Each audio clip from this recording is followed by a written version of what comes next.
সবাইকে স্বাগত জানাচ্ছি আজকের নতুন একটা এপিসোডে।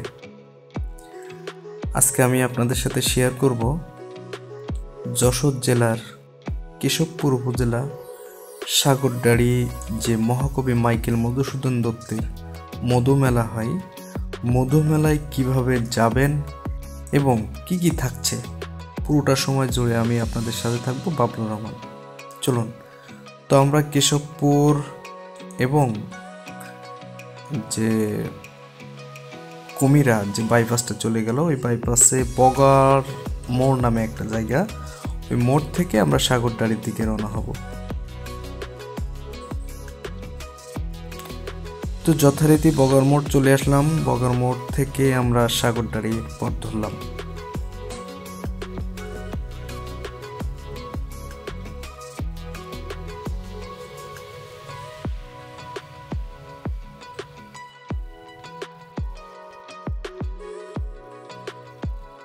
অ্যাটলিস্ট চলে আসলাম সাগরদাড়ি চৌরাস্তার কাছাকাছি।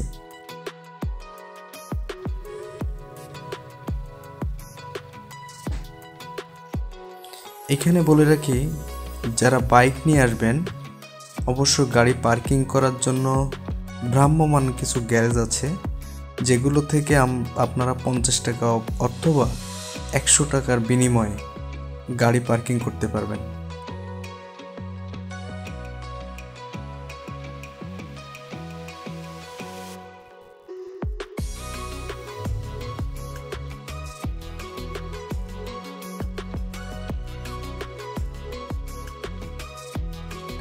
সর্বশেষ আমরা সে মধুমেলা যে মেইন গেট অর্থাৎ চৌরাস্তায় যে গেটটা করা হয়েছে, সেই গেটের ভিতর দিয়েই আমরা গাড়ি পার্কে রেখেই চলে গেলাম।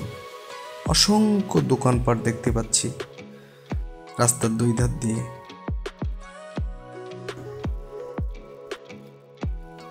আমরা হেঁটে সামনের দিকেই যাচ্ছি।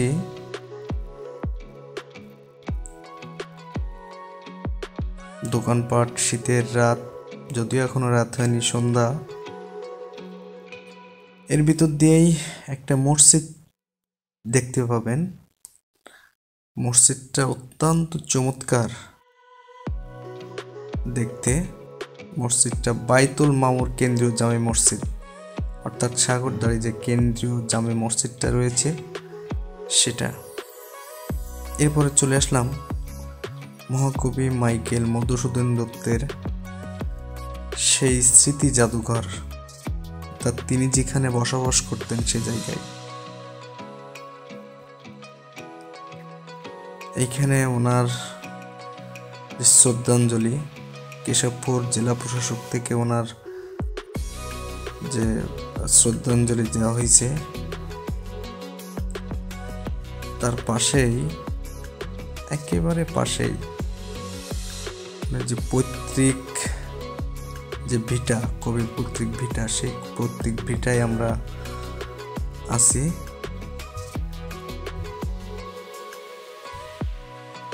আমরা দেখতে পাচ্ছি পৈতৃক ভিটার ভিতর দিয়ে, যদিও রাত্রে ভিউ খুব একটা সুন্দর দেখা যাবে না, তারপরও রাত্রে না আসলে আসলে অনেক কিছু উপভোগ করা যায় না। সন্ধ্যার পরেই অনেক কিছু দেখতে পাওয়া যায়, বিশেষ করে ভিতরে যেগুলো যে প্রোগ্রামগুলো রয়েছে সেগুলো সন্ধ্যার পর থেকেই শুরু হয় বেসিক্যালি।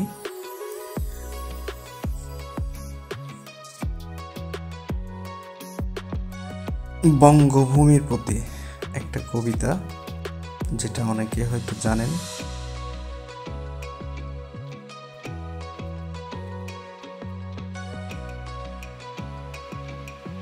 তো এরপরেই আমরা দেখব সেই মহাকবি মাইকেল মধুসূদন দত্তের স্মৃতি বিজড়িত যে কাঠবাদাম গাছ, যার নিচে বসে তিনি অসংখ্য কবিতা লিখে গেছেন, সেই কাঠবাদাম গাছের একটি অংশ। অর্থাৎ নদীর ধারে যেতে গেলে কপোতাক্ষ নদীর ধারে বসে যিনি কবিতা লিখতেন, সেই নদীর ধারে যে কাঠবাদাম গাছটি রয়েছে, আমরা এখন সেখানেই আছি। যদিও এটি সন্ধ্যার আগের ভিউ।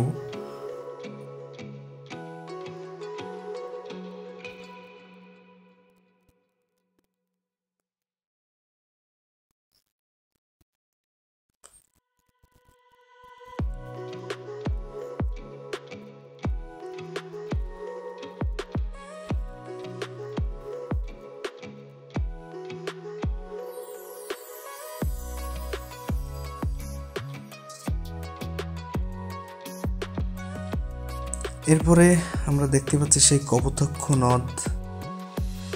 কপোতাক্ষ নদের পাশে উনি যেখানে বসে কবিতা লিখতেন, সেই কপোতাক্ষ নদের পাশে আমি আপনাদেরকে একটু দেখানোর চেষ্টা করব। কপোতাক্ষ নদ সহ, যদিও কপোতাক্ষ নদের সেই স্রোত আর দেখা যায় না, তারপরও যতটুকু সম্ভব আমি দেখানোর চেষ্টা করব।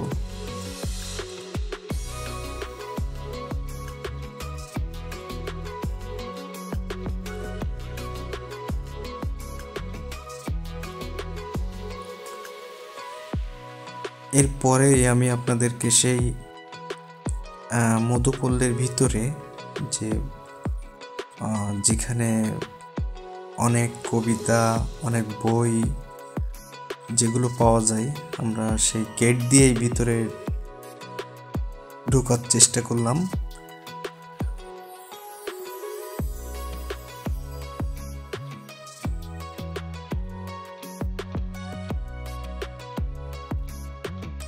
এখানে মধুসূদন একাডেমি নামে একটা মিউজিয়াম রয়েছে, যেখানে আপনি বিভিন্ন কবির লেখা বিভিন্ন ধরনের বই সংগ্রহ করতে পারবেন। পাশাপাশি কবির লেখা বিভিন্ন কবিতা বা কবির আঁকা বিভিন্ন ছবি, এইগুলো আপনাদের চোখের সামনে দেখতে পাবেন।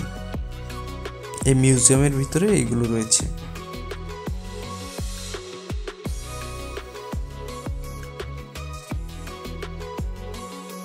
তো আমরা যথারীতি মিউজিয়ামের ভিতরে আছি। মিউজিয়ামের ভিতর থেকে বিভিন্ন ধরনের কবিতা এবং বিভিন্ন ধরনের বইগুলা ঘুরে ঘুরে দেখছি,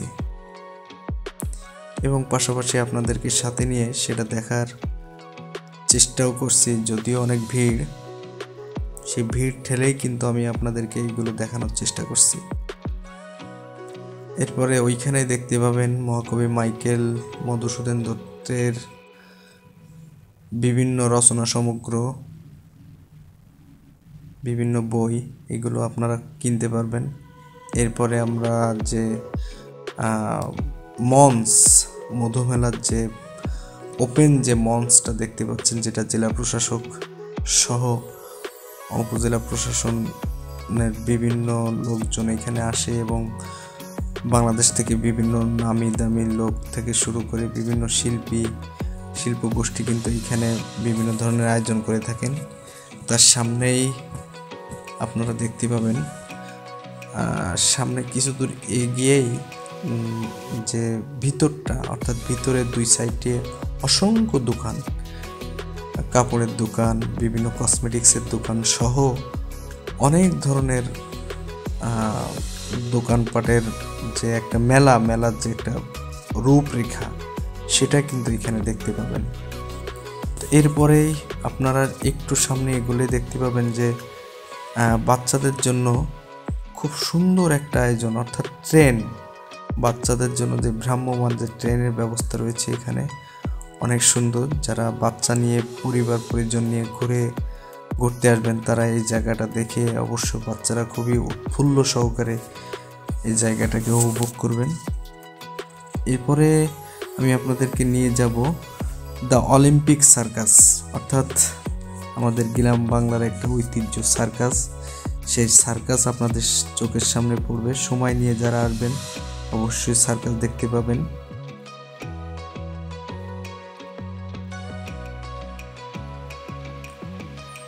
এরপরে দেখতে পাবেন আপনারা বিভিন্ন দোলনা, অর্থাৎ যে আমরা চরকা দোলনা, যেখানে বাচ্চারা উঠবে আনন্দ করবে, সেগুলো আপনাদের চোখের সামনে পড়বে।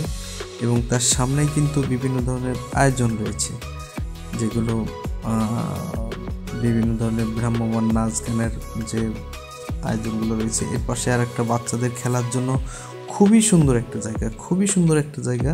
এখানে আপনারা যারা বাচ্চা নিয়ে আসবেন দেখবেন যে বাচ্চা আসলেই বাচ্চার খেলা বা হাসি খুশি দেখেই আপনার মন ভালো হয়ে যাবে নিশ্চয়ই। তো সেদিকটাও আমরা একটু দেখলাম এবং এই জায়গাটা অত্যন্ত চমৎকার একটা জায়গা। দেখছি অনেক বাচ্চারা এখানে খেলছেন।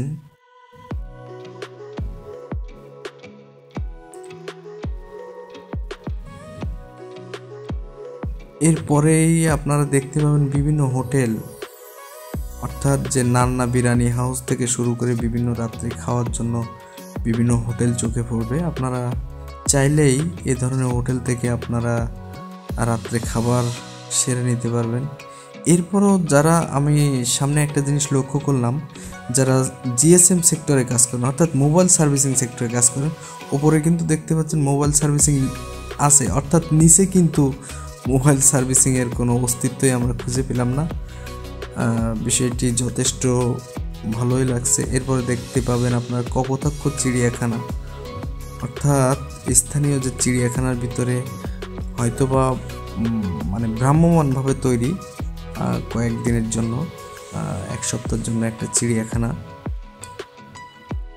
রাত্রে খাওয়ার জন্য মিলন হোটেল অ্যান্ড রেস্টুরেন্ট, চিড়িয়াখানা রয়েছে ওর সামনে মিলন হোটেল অ্যান্ড রেস্টুরেন্টে আমরা রাত্রে খাবারটা খেয়ে নিলাম। অনেক সুন্দর ছিল, বিশেষ করে তন্দুর রুটি, তন্দুর রুটির সাথে ডিম দিয়ে অনেক মজার একটা খাবার ছিল। তো অবশেষে আমরা রাতের খাবারটাও খেলাম। খাবারটা খেয়েই আমরা আবার যথারীতি আমাদের গন্তব্যে রওনা দিলাম এবং মোটামুটি আমি আপনাদেরকে অল্প সময়ের ভিতরে হলেও মহাকবি মাইকেল মধুসূদন দত্তের মেলায় স্বল্প পরিসরে কি থাকছে সেটি আপনাদের সাথে শেয়ার করার চেষ্টা করলাম। তার আগে আমি আপনাদেরকে বলি, আমি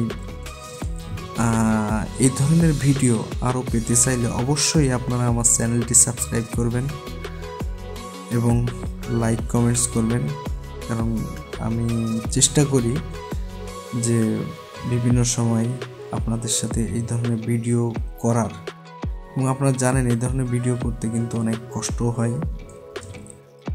তো সবাই ভালো থাকবেন, দেখা হবে পরবর্তী কোনো ভিডিও, ততদিন সুস্থ থাকবেন। আল্লাহ হাফেজ।